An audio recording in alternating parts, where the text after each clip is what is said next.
9:38 minutos. Tenemos aquí en los estudios de Onda Regional a José Hernández. Él es el presidente de la Federación Regional de Empresarios de la Construcción. Buenos días, bienvenido. Muy buenos días. A esta casa. Bueno, ¿cómo se están viviendo estas últimas noticias? Todo lo que está sucediendo en torno al Golfo Pérsico. No sé si esto es un punto más de inquietud al ya de por sí inquieto mundo empresarial y en particular de la construcción, ¿no? Efectivamente es así. Estamos hablando de inestabilidad, de esa seguridad que necesita el ámbito de la inversión, de la actividad económica, y que, bueno, pues con estas noticias, pues al final venimos a generar esa inseguridad que al final no queremos ninguno, ¿no? Y sobre todo en un sector pues que viene pues avanzando y despejando entornos de inseguridad, pues sin lugar a dudas, pues todo afecta. Y puede afectar también a determinados materiales de la construcción si entramos en un proceso de elevación de precios, ¿no? Con esto de que suben los carburantes, sube el gas, el petróleo. Pues esa, ¿De qué dependencia hay? El aluminio, ¿no? Irán es un gran productor de aluminio. Así es, o sea que cuando ocurrió los hechos del estrecho, pues al final vimos cómo subía el aluminio, subía el petróleo, y al final pues hay una cantidad importante de materiales que estamos realizando las construcciones con ellos, y bueno, al fin sube el precio, y sube el precio de la vivienda y sube el precio también de la obra pública, ¿no? Con lo cual, pues bueno, esperemos que todo tenga una solución a corto plazo para que podamos atender otras realidades que también amenazan y que no de una forma tan inestable como esta, pero bueno. Pues ahí está, ¿no? Sobre ellas vamos a profundizar en los próximos minutos. No sé si les queda poquito para confeccionar el barómetro del 2025.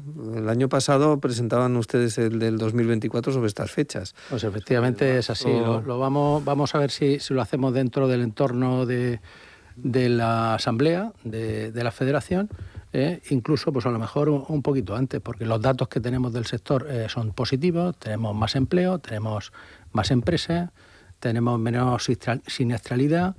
Bueno, pues al final tenemos una fiscalidad mucho más voraz, y si queremos, pues entramos en materia, porque algunos datos tengo. En materia, comenzaba el 2026, ¿cómo ha comenzado este año? ¿Seguimos la misma tónica?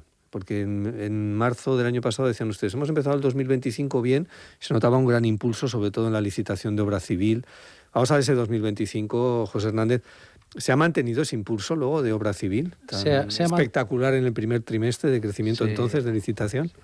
Como digo, más que entrar en la obra civil, que vamos a entrar ahora en la obra pública, pero sí que es cierto que como tenemos más empresas, estamos hablando que en la región de Murcia hemos crecido, pues y ya somos más de 4.500 empresas, crecemos en empleo, somos un 9,10% más, estamos hablando ya en torno a los 45.000 trabajadores, que es un dato muy importante, y esas empresas y ese empleo pues vienen desarrollando su actividad, pues por ejemplo en el tema de la obra pública. Es cierto que hemos subido el año 25 con respecto al 24, pero en el 24 bajamos con respecto al 23, que fuimos capaces de ejecutar obras en la región de Murcia por en torno a los 850 millones de euros. De esos 850 millones, en este año 25 solamente nos hemos quedado en 760. Es decir, que hemos bajado casi 100 millones de euros de inversión.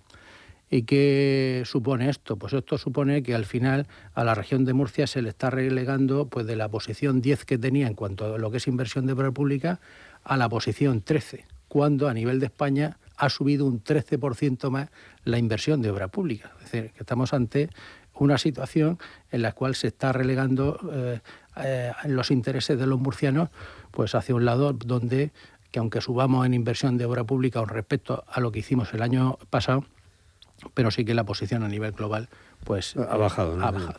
En el ranking. ¿Qué es Traxa? ¿Qué pasa con Traxa?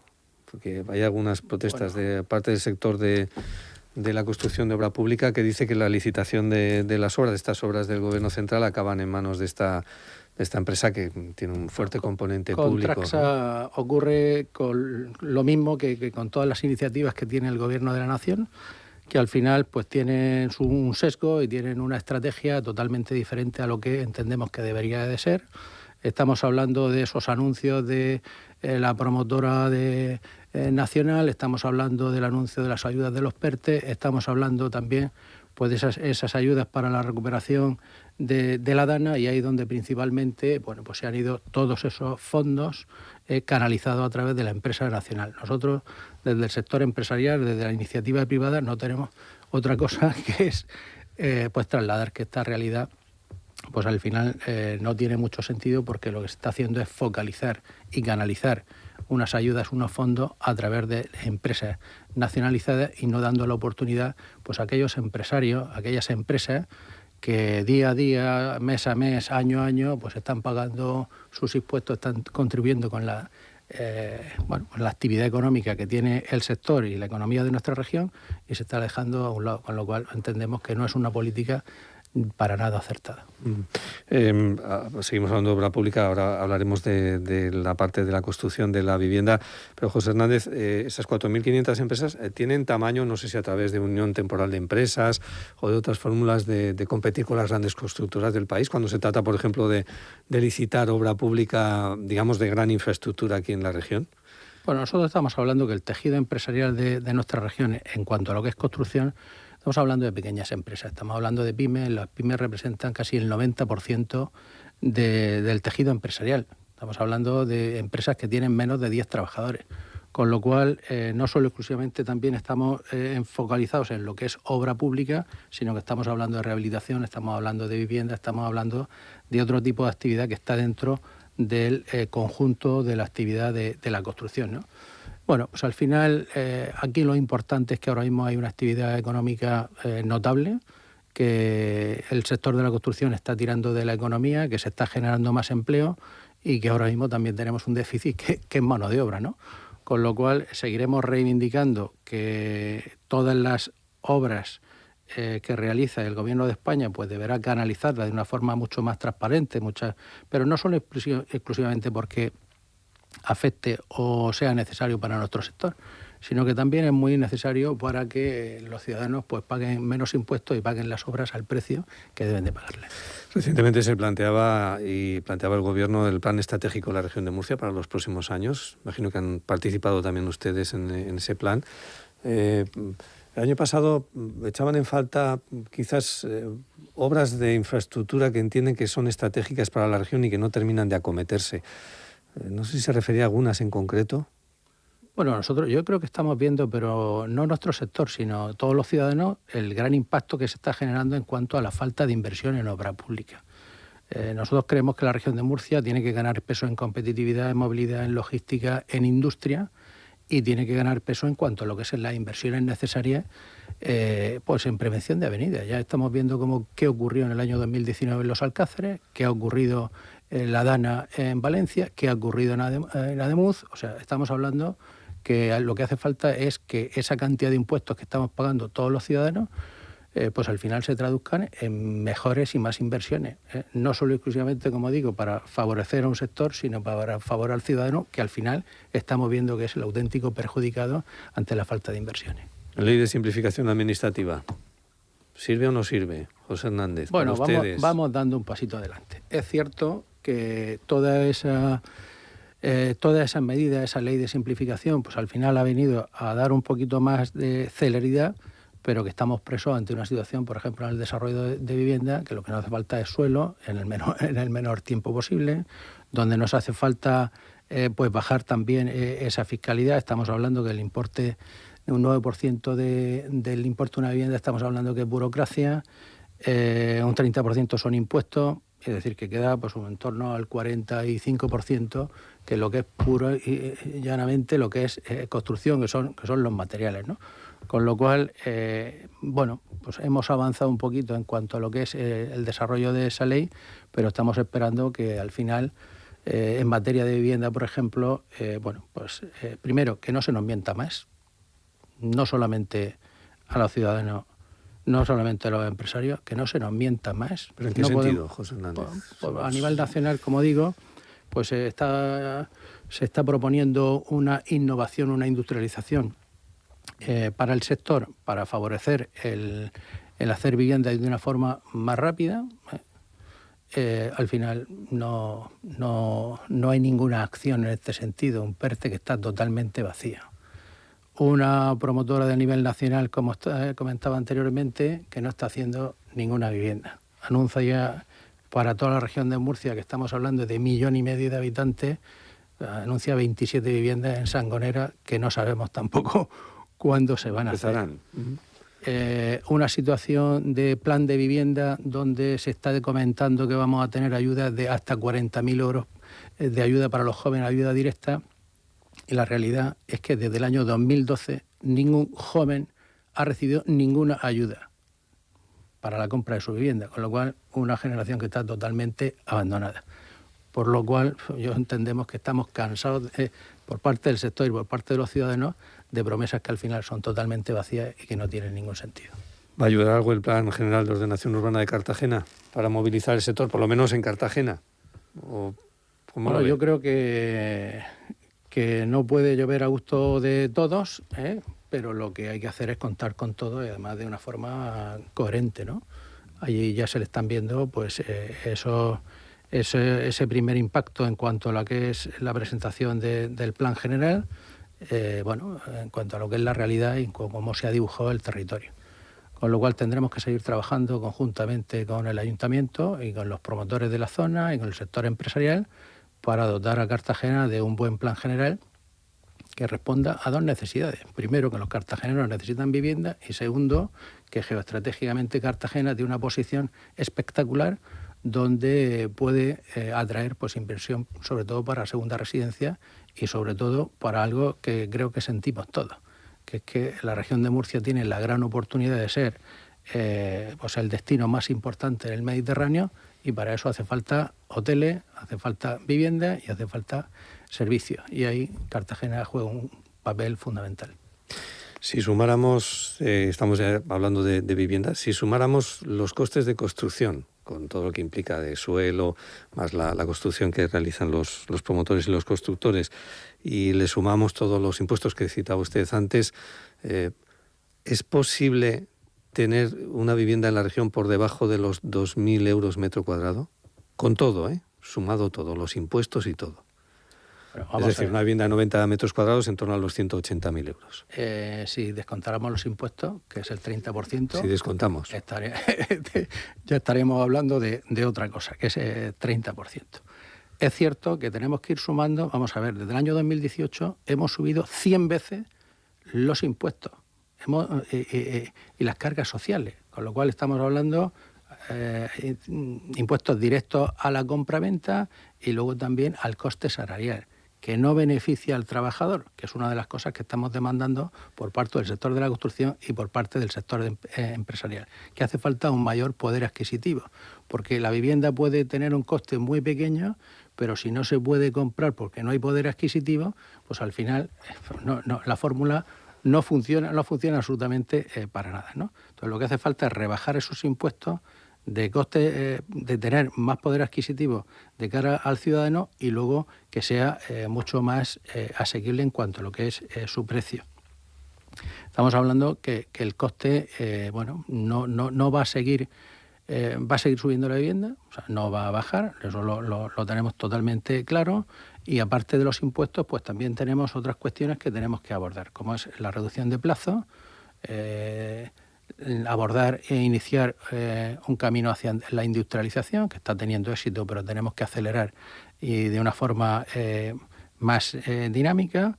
Tenemos que generar más suelo, que es fundamental, porque si no tenemos oferta, pues al final el precio va a estar por las nubes.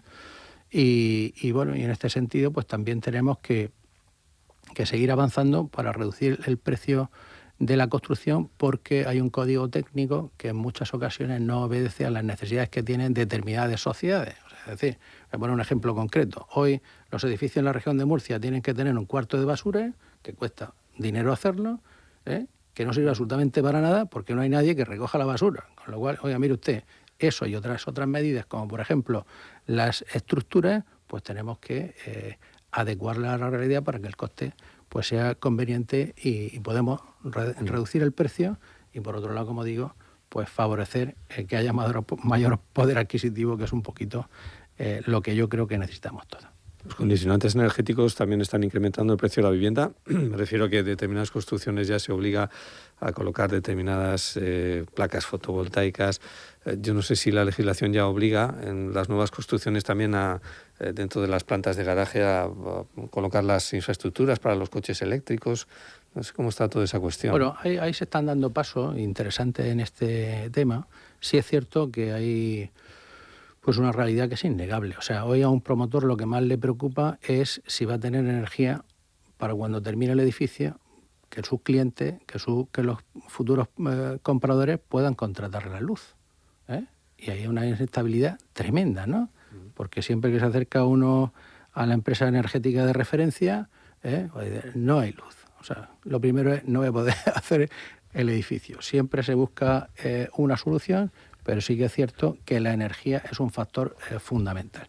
Por eso nosotros en ese sentido hemos ido incorporando pues tanto elementos como pueden ser los aerotermos, incluso las propias placas solares, para reducir el coste de la energía, que al final es una hipoteca más, ¿no?, dentro de la que va pagando el propietario de una vivienda.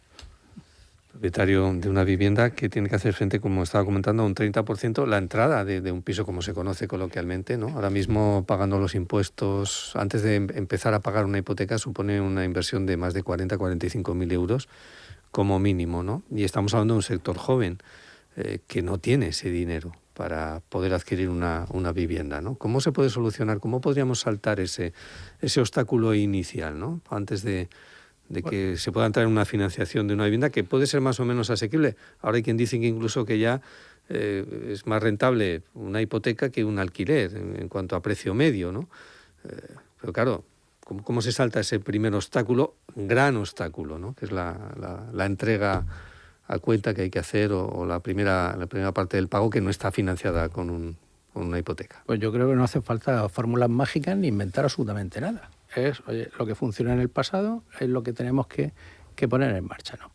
La realidad es que actualmente pues estamos siendo testigos de una serie de anuncios por parte de todas las administraciones, de la fórmula mágica para la cual van a poner en marcha y fomentar el desarrollo de la vivienda, y la realidad es que a día de hoy, bueno, pues por ejemplo con los fondos europeos, que tanto hemos hablado en esta casa de ellos, hemos sido capaces de hacer 5 viviendas en la región de Murcia.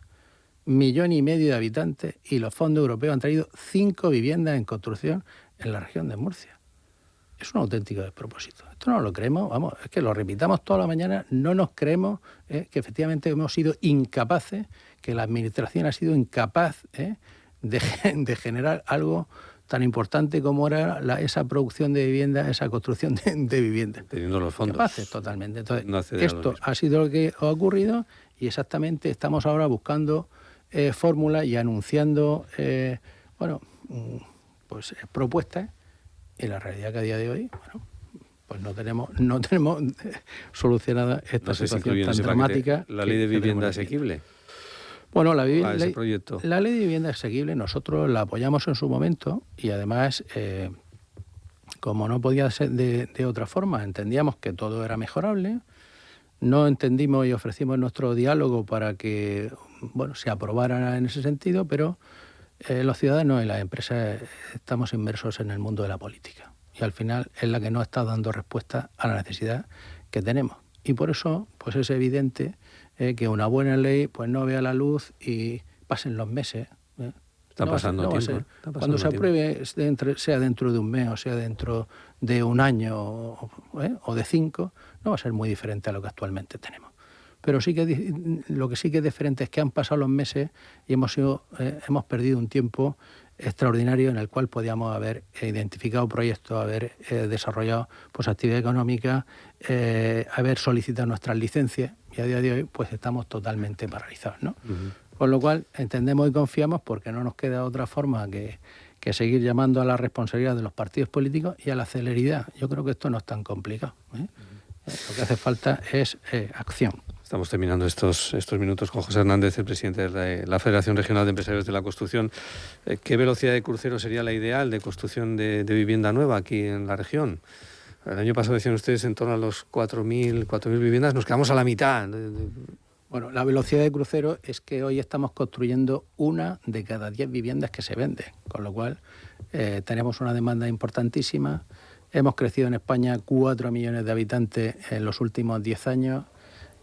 Hoy la vivienda es, pues al final se ha identificado como el mayor problema que tienen los españoles, como el mayor problema que tienen los murcianos. Y sí que es cierto que nosotros tenemos que atender pues una realidad de en torno a esas 6.000, 7.000 viviendas año. Como digo, pues bueno, confronta una dificultad porque la vivienda tenemos que hacerla sobre un suelo y tenemos que tener más suelo y tenemos que hacerla sobre una rentabilidad que actualmente es la mínima de la serie histórica. O sea, hoy el ciudadano podrá creer que el promotor o el constructor es cuando más dinero está ganando y realmente es justamente al contrario. O sea, cuando menos dinero está ganando un promotor y un constructor es actualmente cuando menos rentabilidad tiene y donde, pues estamos viendo cómo el precio de la vivienda es el mayor de la serie histórica y se está comparando ya con años de la burbuja. Y sigue subiendo. José Hernández, gracias por compartir minutos.